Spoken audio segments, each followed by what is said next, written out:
কি ভেবেছো তুমি রাত দুপুরে বাড়িতে বয়ফ্রেন্ডদের নিয়ে এসে হই হল্লা করবে আর আমরা চুপ করে বসে থাকবো? খারাপ লাগলে ওপরে গিয়ে কানে তুলে গুজে শুয়ে পড়ুন। শিবানী, তোমার লজ্জা করে না এরকম নোংরামো করতে? নোংরামি? কিসের নোংরামি?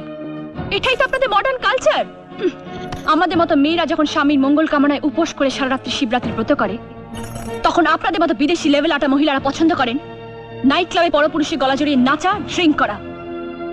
আমিও তাই করছি। আপনার তো খারাপ লাগার কথা নয় মিসেস বোস। তোমার এই আসল রূপটা যদি আগে জানতাম। ছি ছি ছি ছি ছি, এবারে বউ হয়ে তুমি বউ? আজ আপনি আমাকে এবাড়ির বউ বলছেন, অথচ একদিন এবাড়ির বউকে আপনি পুত্রবধূ বলে স্বীকার করে নেননি। আনকালচার ব্যাকডেট বলে দূরে সরিয়ে দিয়েছেন। আমাকে বাধ্য করেছেন বিদেশি কালচারে পচা পুকুরে ডুব দিয়ে নিজেকে বদলে ফেলতে। দেখুন, আজ আমার হাতে শাখা নেই, কপালে সিঁদুর নেই, আর হাতে পুজোর থালাও